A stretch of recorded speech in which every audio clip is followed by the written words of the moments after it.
Welcome back to Gears of War, the board game. We're playing the first expansion mini pack expansion mission, which is called Search for the Stranded. We have Marcus here, Dominic there, one of the Flame Grenadiers in cover at the moment. And we're just going to start with Marcus. He has 4 cards. 1, 2, 3, 4. He gets to draw 2 cards. So 1, he gets Advance. And the other order card is Dig In. And so I think we need to attack that Flame Grenadier. So we're going to go ahead. Marcus is going to play this card, which is Advance. So he's going to perform 1 attack, and then he can move up to 3 areas. So we're playing that card. All right. His attack that he's going to perform, he's going to use the constant ability of the Lancer Assault Rifle. So he's just going to come up here and chainsaw the Flame Grenadier, if he can, of course. And, of course, with his special ability, normally it's 4 dice. He gets to roll 5, because he gets +1. And the defense of the Flame Grenadier is 2 red dice. Now, the defense die don't really mean anything, because with that chainsaw attack, we need to roll an Omen. So let's zoom in here on the dice tray and see what we get. Marcus, let's see if he can saw down that Flame Grenadier. And yes, indeed, we do get the Omen symbol, which is an insta-kill with that ability. And let's go back to the board. We're going to remove that Flame Grenadier. And I also remember in the last episode, I left a note, I forgot to take a token for a Flame Grenadier when I killed one in the last episode. So this time, when we knock this guy out, I'm actually going to draw 2 tokens. Right, so this Flame Grenadier has been sawed down by Marcus. Away he goes. We are now clear on the board. And like I said in the last episode, I forgot to drop one of these when we killed the Flame Grenadier, so we're going to do 2 this time. So nothing and nothing. So now we're caught up to the token flips. And of course, we need to drop another bullet token in this area. We've got 5 on the board now, but we have Marcus still able to move up to 3 spaces. And he is going to go 1, 2 spaces and drop into cover here with the special card. And he is going to do as a special action, he is going to pick up the weapons. And it basically says, discard this card to draw 2 random weapon cards, keep 1 with 2 ammo, and discard the other. So that will only activate once. Boom. So we're going to look at the deck here. So this is the deck that has the random weapon cards. So he's going to take 2 off the top. And I'm going to zoom out here a little bit so we can look at the cards, and he's going to decide which one to keep. Okay, the 2 off the top are, what does he get? He gets a boom shield. Your defense value is increased by 2. Wow. While you have this card, you may only attack with weapons that have pistol in their name. You may discard this card at any time. So that would give him a lot of defense, but a very weak attack. And then he couldn't use his Lancer Assault Rifle. However, the Mulcher sounds pretty good. You may not move more than 2 areas on your turn. This weapon gains +2 maximum range when you are in cover. So that's a pretty good one. And Battlestorm is the Omen ability on it. And it says, after this attack, you may attack a different locust with this weapon, limit once per turn. So this is a double attack. Oh, he's got to take the Mulcher. That is really cool. Unfortunately, he has more weapons than he needs, so let's go to his area and deal with how he's going to get the Mulcher. All right, so basically Marcus can only ever carry 1 grenade and 3 weapons. Well, he used all the ammunition on the torque bow here, so he's going to just throw that away. Get rid of that card so he doesn't have to think about it anymore, and he is going to be taking the Mulcher. And when you pick up a weapon like that, you get 2 ammunition tokens on it. So that's a great opportunity for Marcus to have a lot more firepower than he already has. And I'm sure that's going to help us in the coming fray. Okay, that's the end of Marcus's order step. He's not in a space with a token, so we're going to have to do the AI. All right, it's time for the AI deck, and we may be rifling through these. Palace Guards. Let's go right to the bottom. Otherwise, spawn a Palace Guard at the nearest emergence hole, or the emergence hole nearest you. So we're going to spawn 1 Palace Guard, and that Palace Guard is going to show up right here and duck into cover because that's the emergence hole. It's the closest one to us. And that's that. Not much else to be said. So let's then go right into Dominic's turn. Dominic's got 1, 2, 3. He's got 4 cards. He's going to be able to draw 2 more, and that's going to take him right up to his full amount. So he has blind, fire, perform 1 attack. If you're in cover, you get an additional attack. Choose a cog figure in your area to draw a card. That's a good one. Or you can do perform 1 attack, and then you can play another card. So let me think about this and see what Dominic wants to play. Okay, Marcus has decided to play Assault. And let's move up to 3 areas, perform 1 attack. Now remember, his special ability is he can move 1 space before or after any line on that activation or order card.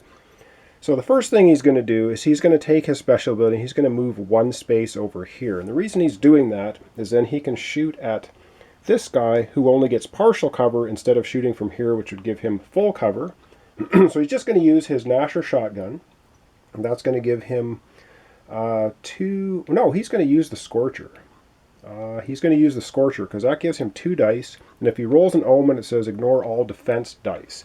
So it's not a great attack, but 2 dice, and this guy is going to get 3 defense die because he gets +1 for being in partial cover. So let's roll those dice and see if Dominic can do anything with his 1 attack. So yeah, and we're going to have to do these in order. So he's basically moving up to, what's happening, he's moving up to 3 areas. So he's moving 1. Then he's going to perform his attack. So this is not his special move activation. He's going to do that after he plays this card. So just to make that clear. So he used the card up to 3 spaces to move here. He is going to do his 1 attack. Then he's going to use his special move to move back here, just to clarify. All right, let's roll it out. All right, not great odds, but maybe we'll get lucky here. Wow, we actually did get lucky. We got 2 hits and only 1 defense. So one of them gets through. We are actually going to wound that Palace Guard. The Palace Guard gets wounded, so that's pretty good. So he's still in cover though, but he took a wound. Whoops, and I'm using the wrong token. That's not the token we want. We want to use the Palace Guard token, so I got to shuffle those tokens up. Okay, sorry about that. This is the Palace Guard token, which of course you can't see on camera because here we go. This is better. Palace Guard is wounded from that attack. So there we go. Takes 1 wound. So that was his move up to 3 spaces. That was his 1 attack. Now he's going to use his special ability to move back here, and he will duck himself back into cover. All right. Of course, now we're going to zoom out. We're going to have the AI's turn. Okay, so the AI, what are they going to do? Palace Guard. Okay. If a cog figure is within 1 movement, well, it's actually 1, 2, so that's no. Otherwise, attack the nearest cog figure in line of sight. If no cog figures are in line of sight, move 2. So we're going to have that 1 Palace Guard attacking the nearest cog figure in line of sight.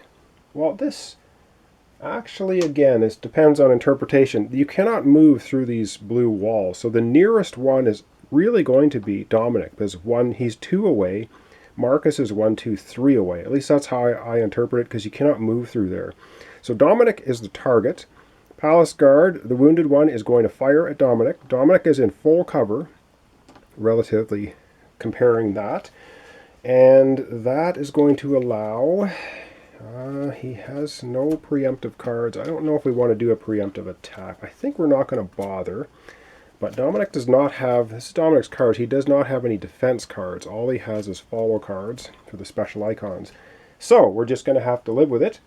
So that Palace Guard has 3 attack dice, not quite as tough as the Flame Grenadiers. And we're going to end up getting 3 defense dice, because 1 for his normal defense, 2 for being in full cover. So it's going to be a 3-on-3 roll. The guard attacking Dominic. So let's see what happens. All right, 3-on-3. And, well, it could have been a lot worse. It could have been better. There's a lot of blanks on these dice. Get my hand out of the way. 1 hit goes through. All right, let's take a look at Dominic's cards. And he has to get rid of a card to be 1 wound. And so I think he's going to get rid of the active reload card. That takes him down to 4. That's not too bad. Not too bad for a wound. Okay, and back to the board. That's the end of the AI step. So up next again will be Marcus. Okay, Marcus's turn. Marcus has 1, 2, 3, 4. He has 5 cards. He's going to draw 2 more. I'll get the 2 more here. He gets charge and he gets assault. And I'd already decided he's going to play charge. So let's go ahead and look at that.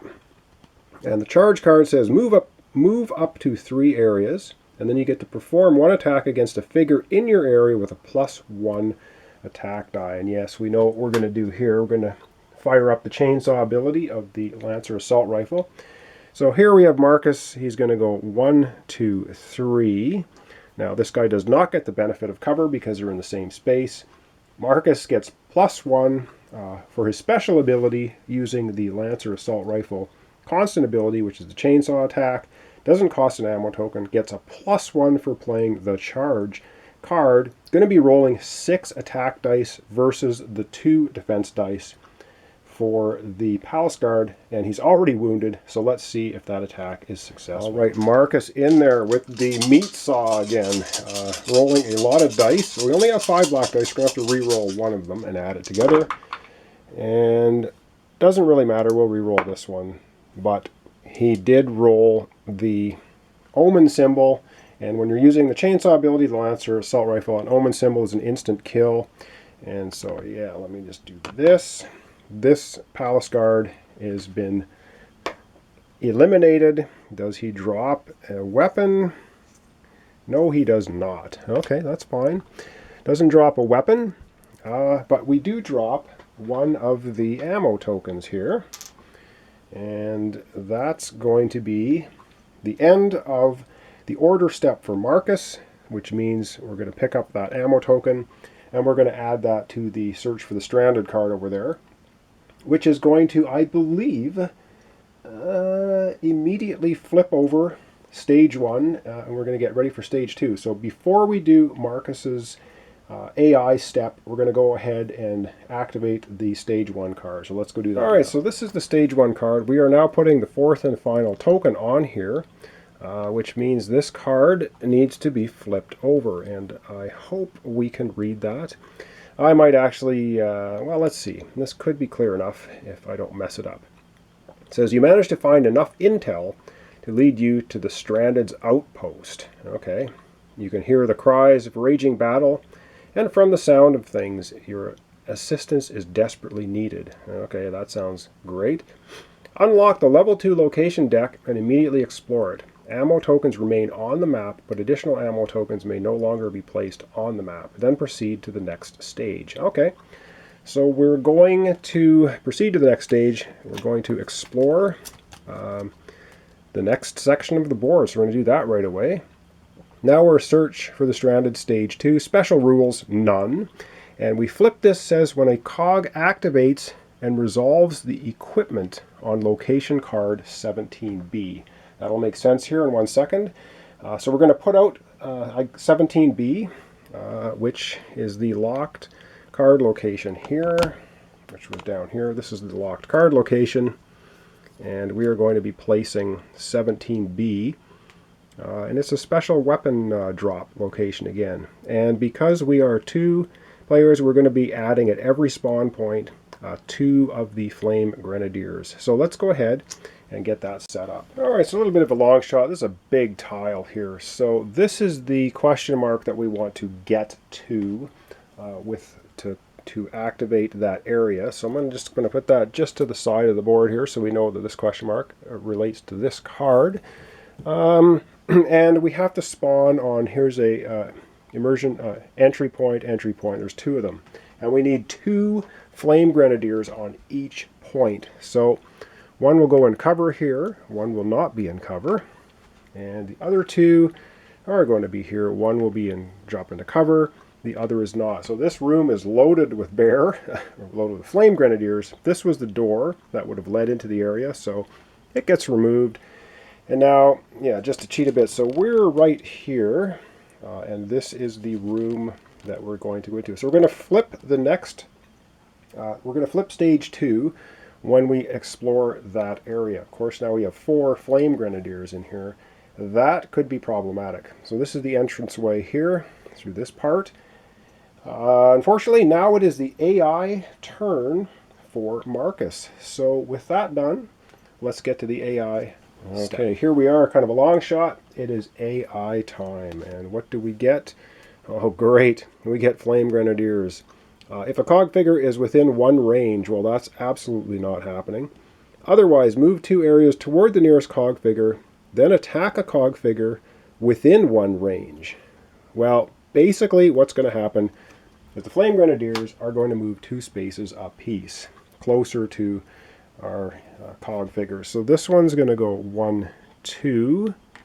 This one's going to go 1, 2 as well. And these guys are going to go 1, 2. He's going to drop into that cover. And 1, 2 drop into this cover. So they are coming. They are coming. And I just left this card here. We haven't activated this area yet, so I'll just put the card on the space. Okay, that was a relatively harmless AI card, I think. And up finally for this episode will be Dominic's turn, and then we're going to leave it. So let's get into Dominic here. Dominic has 1, 2, 3, 4 cards. He gets to draw 2 more. So he draws Explore, and he draws Ambush. Okay, so let me just take a look at these once again and decide what Dominic is going to do. Okay, the Flame Grenadiers are relatively far away, and I think Dominic's going to make a run for it a little bit. He's going to do Explore, and it says move up to 4 areas. You do not need to discard a card from your hand to pick up a dropped weapon or activate your area's equipment this turn. So what that's going to mean, and of course Dominic has a special ability. He can move that 1 extra space at the beginning or after any point in his order phase. So he's right here, kind of at the edge of the camera. He's going to go 1, 2, 3, 4. So he's getting to this location here with the grenades. So he's on this location. He might as well be in cover. It doesn't really matter. Let's take a look at this card. It says discard this card and gain 1 grenade token. So that's what he's going to do. He discards that card and he's going to get a grenade token. So now he has 1 bolo grenade left, and using his special ability he gets to move 1 space. So he's going to move 1 space on this side and duck into this cover. So that's how things sit. And now of course it is going to be the AI turn, the last turn for this episode. So let's grab an AI card. I guess we can just do that right here. AI card for Dominic. Palace Guard. We don't have any Palace Guards. So it says, if no Palace Guards in play, draw a new AI card. We're getting familiar with that. Butchers. If no Locust C in play, draw a new AI card. Okay, we're just rifling through them. And what else do we have? The next Palace Guard at the bottom. If no Palace Guards are in play, draw a new AI card. And we just keep going. Whoops, that's the wrong card. It was put in the wrong place. I apologize. The next AI card is General. If 1 or more ammo tokens is on the map. Oh, this is each player discards an ammo token from the map. Each player that did not spawns a Locust A at the emergence hole. Otherwise, well, this is just getting rid of tokens. We do have 5 tokens on the map. So I'm just going to zoom down there and we're going to remove those tokens. And I think then that's going to be the end of the episode. All right, well, we have 5 ammo tokens on the map. Well, it doesn't matter which one. We're going to remove 1 ammo token per cog player. So we're going to remove these 2. That still leaves 3. So I think we're doing okay. And of course, we have 4 Flame Grenadiers in the big room over there. We have Dominic here in cover. We have Marcus not in cover. But up next in our next episode is going to be Marcus going first anyhow. So thanks so much for watching along so far. Thanks for liking my videos if you do. Thanks for subscribing very much if you're doing that as well. Lots of game playthroughs complete. Card and board game from beginning to end. And I'm thinking we're probably about halfway through this one now. We have to get into that weapon area in room 17, which is the great big one here. and then we're going to flip to the next stage. So I'm assuming we're probably going to have to pick up the stranded and get them out or do something. I don't know. Like I said, I don't know the scenario, but we will find out. So thanks so much for watching along, and join me next time for the continuation of Gears of War, the board game. We're playing the mission, expansion mission, the first one called Search for the Stranded, and we'll catch you next time.